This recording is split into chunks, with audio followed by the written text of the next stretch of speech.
Number 8, his name is Nate Booth, and it's my pleasure to bring you Nate Booth. For 10 years, he worked closely with Anthony Robbins as his head corporate trainer. He's presented over 1,800 seminars, workshops, and training programs to audiences around the world. He's the author of the books Thriving on Change, Strategies for Fast-Changing Times, Tiger Traits, and The Diamond Touch. Please put your hands together. Let's give a huge welcome to Nate Booth. Hi, Nate.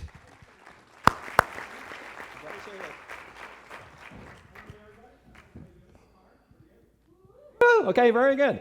We're going to be talking about some principles here today. I think it's important to understand principles.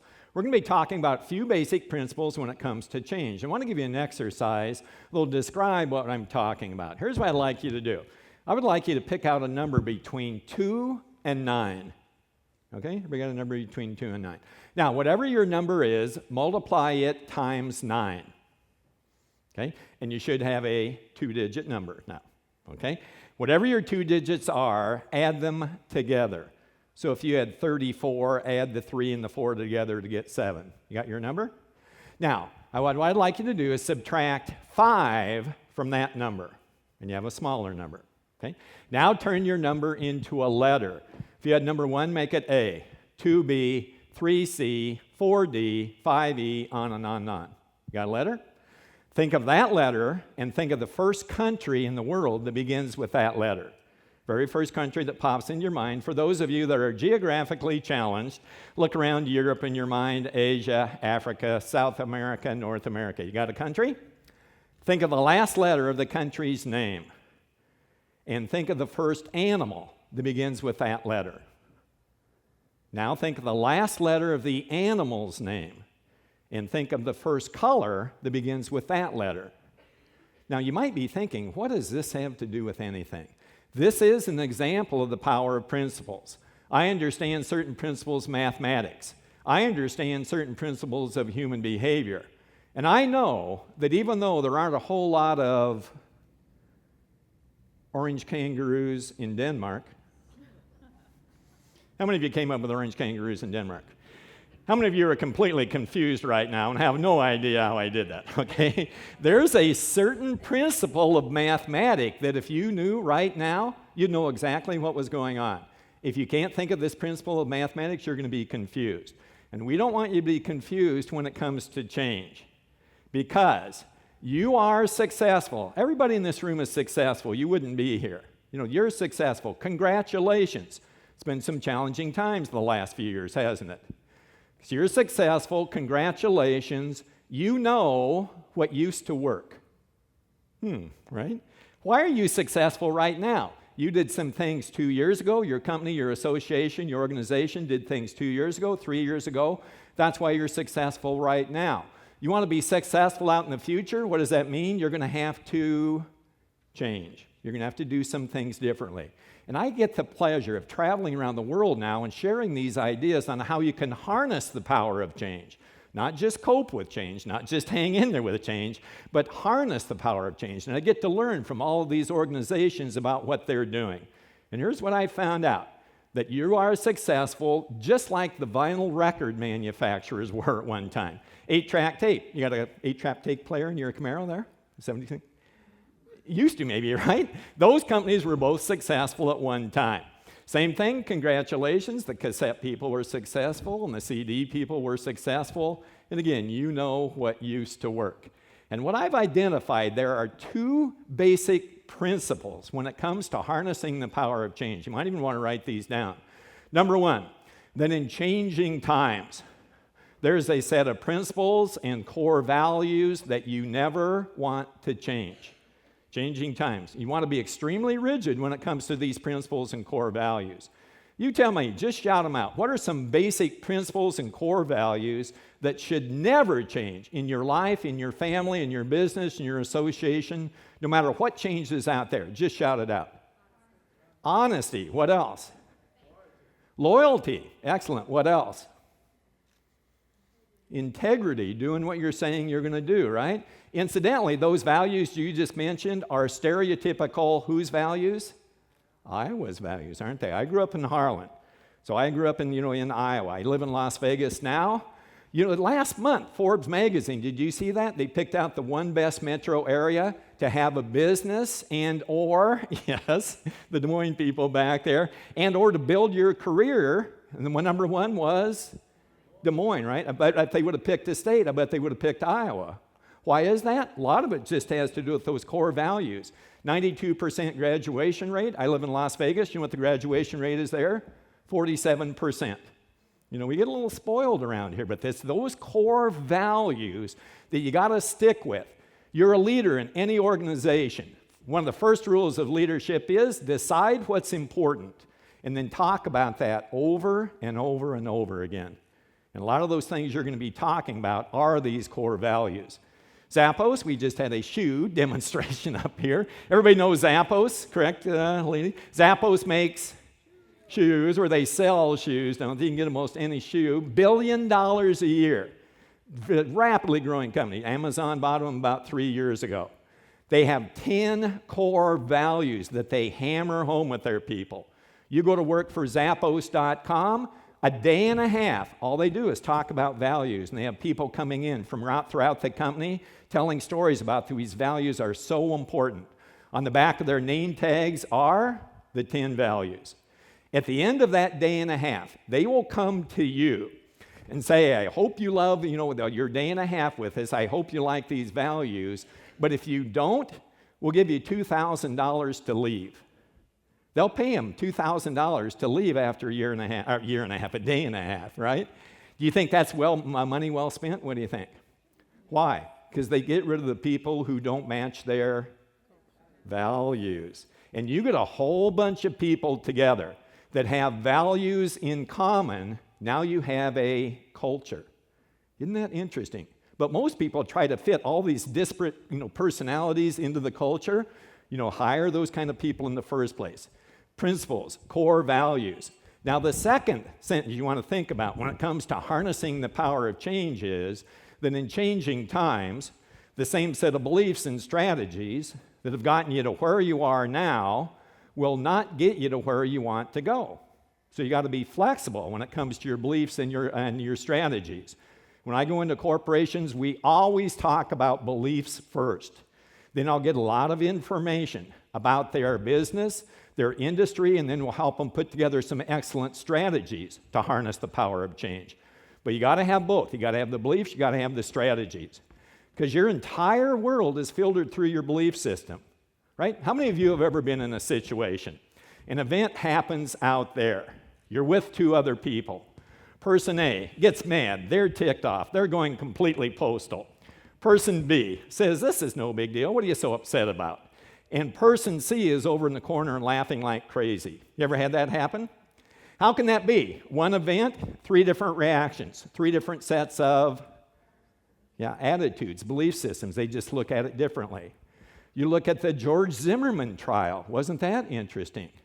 85% of African Americans thought he was guilty. A similar percentage of Caucasians thought he was innocent. How can that be? They looked at the same trial, but they looked at it through 2 different sets of what? Belief systems about the criminal justice system in America. See what I mean? It's it's your filters that determine how you're going to react. See, when you look at things and people talk about other people and other things, they're not just talking about that out there. Who are they really talking about? Themselves, right? Because they're describing their belief systems. So let's analyze. We're going to be talking about 6 specific belief systems, 6 beliefs of what I call change utilization success. I'm going to start with number 1. When Angela pulls out the hook, and I'm going to stop. We won't get through all 6 of them here. But let's talk about belief number 1. Belief number 1 is this. People that really harness the power of change, they believe that change creates, well, let's set this one up this way. Let's say that we all work for one corporation, and the CEO of the corporation calls everybody together on Tuesday morning, and nobody's for sure why you're in this big room. And the CEO of the corporation gets up on stage and says, "Good morning, everybody. We just had an emergency meeting of the board of directors last week. And I'm here today to announce to you a new round of big, huge, gigantic changes we're going to make in this company beginning next quarter. I'll be back after lunch to tell you what these big, huge changes are going to be. Have a nice morning. Okay, and walks off the stage. Now, what are you thinking here? What's going through your head? Don't be politically correct. What are you thinking? Uh-oh, right? Get the resume out, dust it out, right? Positive things or negative things? What do you think? Negative. That's kind of how we're wired up, isn't it? What would happen if after lunch, CEO gets back and says, I'm back? You know those big, huge, gigantic changes I was talking about? Beginning next quarter, we're going to change the style and color of our logo. Thank you very much. Okay? And walks off the stage. What are you thinking now? Woo, right? People's reaction, it's probably natural, isn't it? When something happens, something changes, we get a little bit defensive. Our body gets a little cold, what do? We shiver and warm up, right? Get a little hot, you pull it down by sweating. We always have this homeostasis. But people that really thrive on change, they think that changing times creates, what's the word? Opportunities. There are opportunities out there in any kind of a change. Over the half of the companies in the Fortune 500 list got started during a depression or a recession. Over half of them. Lots of opportunities no matter what's going on out there. So the next time a change happens in your business, in your association, in your family, you're going to think, what are the opportunities? There's some opportunities here. Belief number 2, very foundational, very important, very basic. That is when things change. When things change out there, we've got to change some things in here. Now, we're not going to change our principles. We're not going to go against our core values. We're going to have to believe a little bit differently and change our strategies. Easy to say, harder to pull off in the real world, isn't it? Let me give you an example of this. In a second here, I'm going to give you the opportunity to answer a question. And if you answer the question correctly, everyone's going to know your level of true intelligence. If you answer the question incorrectly, everybody's going to know how smart you are. Okay? Who wants to answer the question? Who wants to answer the question? There we go, one man. Okay? And your name, sir? Jim? Okay, Jim. And Jim, here is the question, and nobody help Jim out. All right? Here's the question, Jim. What is the capital of the country of Malaysia? The other part of the country? Yeah, Malaysia's off the map now, so it's the other part of that country. Oh, it's off the map? Yeah, Okay. we had to get rid of it. We had to get rid of it, okay. Nobody can remember the capital of it. I got it. Glad I asked you here, Jim. This is great, okay. You don't know the capital? I don't know. Okay. It's 6 million people, huge, Kuala Lumpur. Kuala Lumpur, okay? Okay. What is the capital of the country of Mexico? Mexico City. Give the man a hand. Give the man a hand. Excellent, Jim. Very good. Jim, you get $5. You get it, okay? Now, this is a free gig, so he gets $5. If it was paying, I'd give him 20. So we got, kind of balance things out here, right? Okay? Now, he's got the money, and you don't. Why does he have the money and you don't? He took the chance. How many of you found it was easier to not raise your hand? Let me see. Yeah, raise your hand if you found it easier not to raise your hand. Okay, right. So it was easier to stay in your nice little what?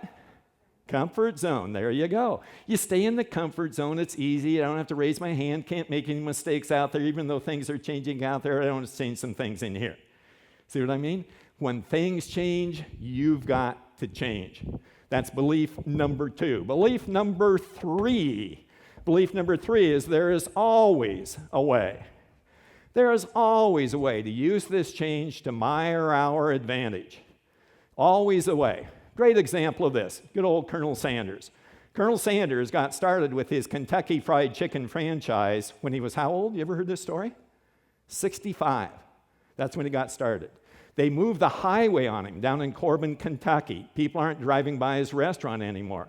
So Colonel Sanders throws 4 or 5 old white rumpled up suits in his car, goes traveling around the country. And he'd go around and talk to restaurant owners. Go and talk to, what's your name? Donna. Donna owns a restaurant. He'd say, Donna, see you own a restaurant here. What I'm going to do, Donna, I'm going to give you my chicken recipe. And all you got to do is give me a nickel a chicken for the rest of your lifetime. We call this franchising. I know you've never heard of it, but you get the secret herbs and spices and the napkins. Okay? What did the first person say? You're crazy, right? Went and talked to the next person. Went and talked to Diane. Said, Diane, got a chicken recipe for you. You can use my chicken recipe, and all you got to do is give me a nickel a chicken for the rest of your lifetime. Diane said no. How many no's did Colonel Sanders get before he got his first yes? 1,009. 1,009. The first guy that said yes was in Salt Lake City, Utah. Hardly a bastion of Southern cooking, right? And I did some programs for this man. I said, 1,000 no's? Could that be right? And the guy said I wouldn't doubt it. He asked a whole lot of people before I said yes. So that's just a taste of my Thriving on Change. We also do a leadership program on this, how to lead people through change. The other topics I'd love to do for your organization are my Diamond Touch topics. Diamond Touch leadership, Diamond Touch management, Diamond Touch sales. Thank you very much. Great being back to Iowa. Hope I get to see you again. Thank you.